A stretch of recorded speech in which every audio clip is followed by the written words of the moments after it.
Dr. Castleberry here, engaging with some student-driven reading discussion questions for column 2113, Media Culture and Social Influence.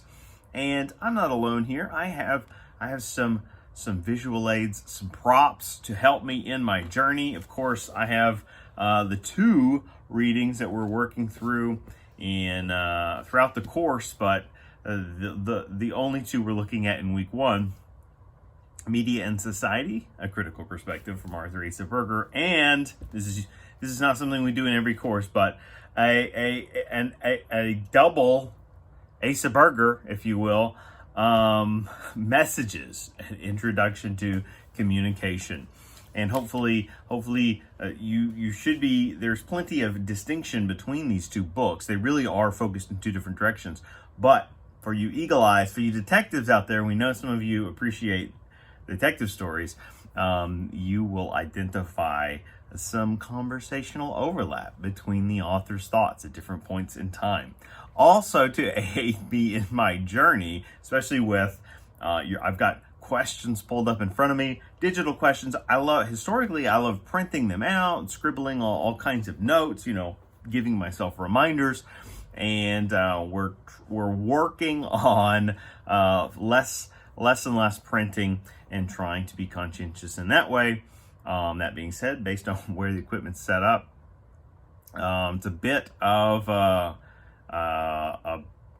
squint to see where I'm at. So to aid me, I've got some glasses to help clarify things. Hopefully, it won't obscure my vision and the vision of this exercise, right? Which is to engage us. Let's jump into a couple of questions. I might just bounce around. We'll see how this goes. It's a little bit categorical with multiple documents pulled up simultaneously. Let's start with this, with a basic rudimentary question. Okay, let's look at a question from Luan, and he writes, "How much can gender or social class influence communication?" This is a very basic question with a lot of back-end potential here. First of all, everything about who we are, the raw ingredients that make us an individual or a person, impacts how we communicate, right? So this could be everything from our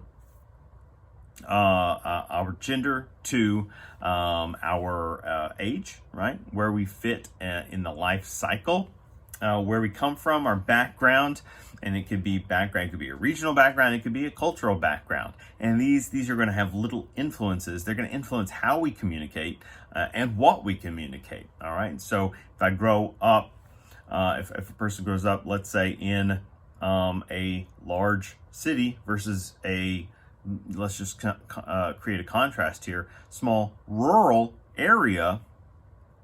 Perhaps rural by definition would imply small, but you're going to have different experiences because you might be exposed to different stimuli, right? Perhaps fewer people and less about quote unquote civilization in a smaller area if it's very remote, and then more people and arguably, depending on the area, more diversity and a plurality of communication styles, maybe even social conflicts if you're in a larger area. And so absolutely, where we're at can impact how we communicate. I think another phrase used in that question was class influence, social class. And absolutely, social class can play a key role in our communication with one another. I think about,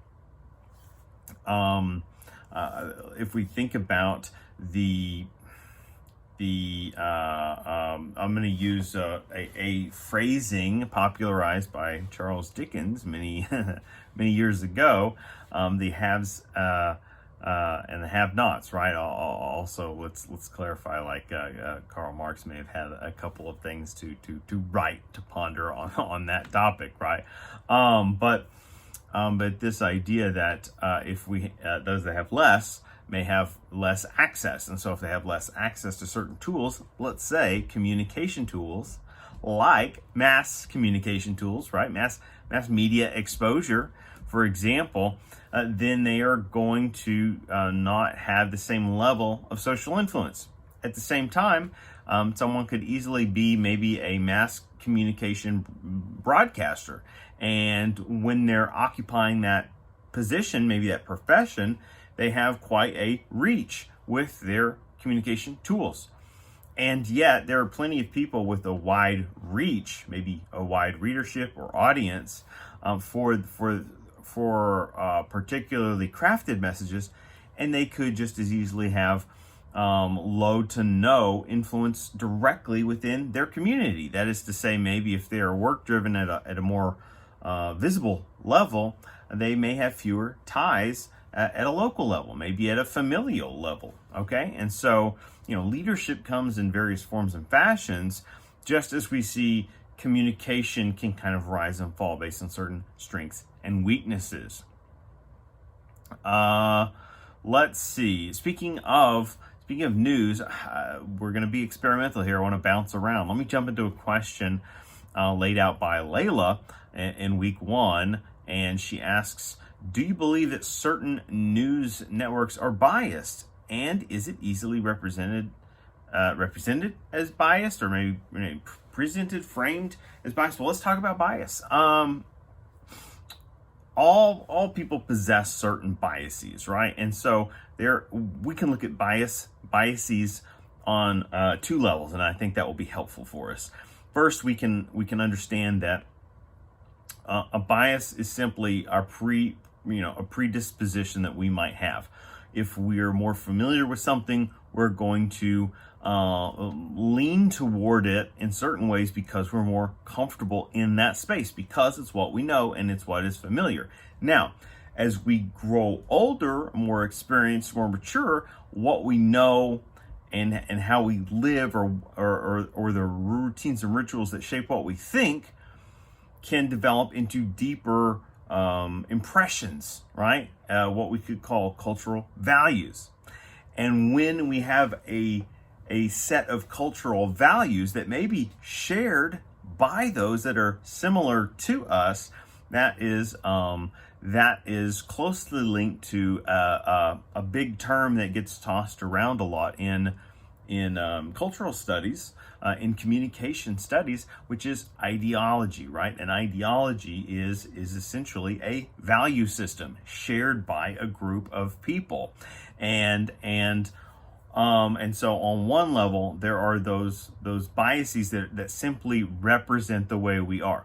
On the other hand, I think there's a connotative sense of bias as a negative when used as a tool to persuade in settings like journalism or broadcast news. Okay, and in recent years we've seen this in a rise of cable news as a very popular platform with which people put forth positions.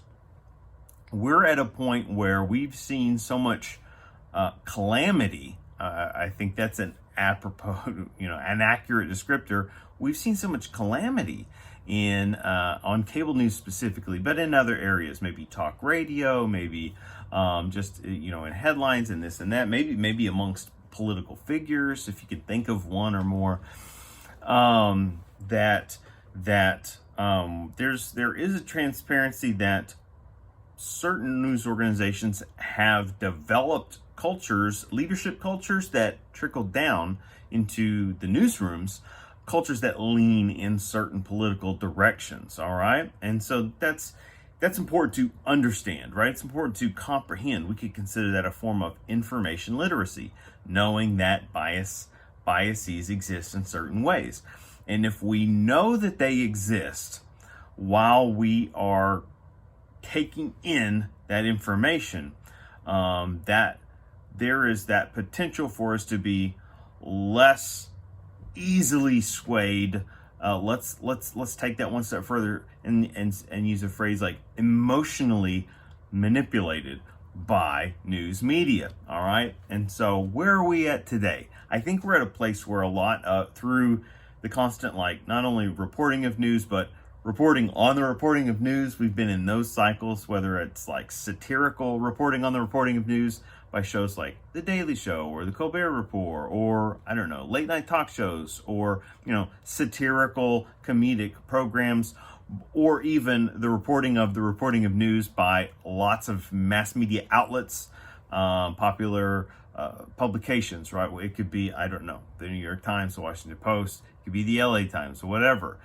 News cycles, magazines, blogs, and so on. There's so much meta communication going on, that is to say communication about communication, that we've pointed fingers in just about every direction, and said, look, this is happening.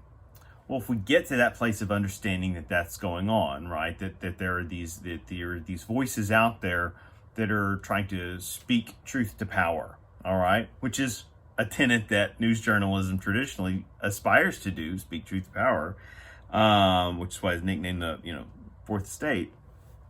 We can come to a place of appreciating what these outlets should be doing in their mass communication roles. However, it is very disciplined of us to approach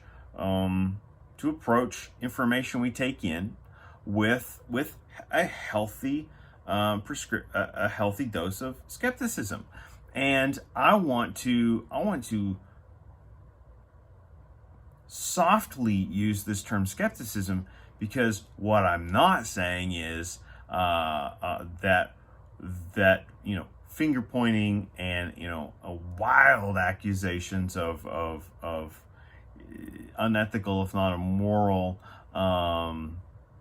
skewing is the healthiest way that we can approach this. I think there are a lot of problems. I think one of the practical solutions we can present is to take an objective approach to the way we consume media, because if we're opening up to kind of consuming it at an emotional level, media is highly persuasive, okay?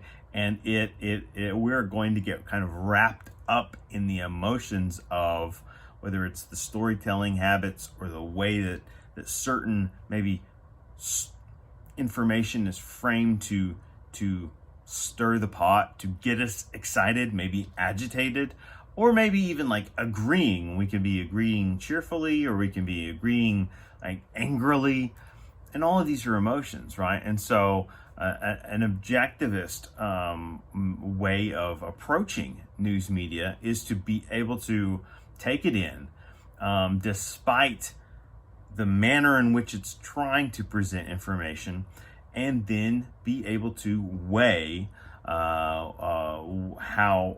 that information is being presented.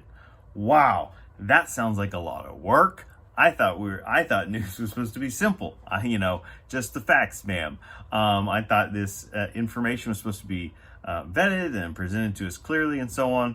And I think the complicating factor is that cable news in particular falls into this blurred lines business of television. And the business of television is about making money. And if it's a money-driven medium, we're going to see different extreme approaches to news making and news presenting, information presentation. And so that dry, old-fashioned kind of NPR approach to giving information to the general public has been traded in for a tactic that traditional journalists are taught to ward against, which is sensationalism. Unfortunately, we're at a point where sensationalism drives up ratings. And what do ratings impact? They impact budgets, they impact profits, they impact bottom lines, they impact whether a show stays or goes, whether a host is hot or not. And so sensationalism is something we need to be able to identify and then react to accordingly, and not just in a way that the production and presentation of that information is driving us. Does that make sense? That went into a long unpacking, much longer than I'd planned. That's okay. Sometimes the deep dive response is the only appropriate response in a setting like this, and we're certainly here to kind of engage in some intellectual activity, right? We're doing some exercise, we're working out problems and looking for solutions, and a dialogue is a powerful tool to aid us in that. All right, we'll take a break, we'll come back, we'll continue this dialogue in your additional questions.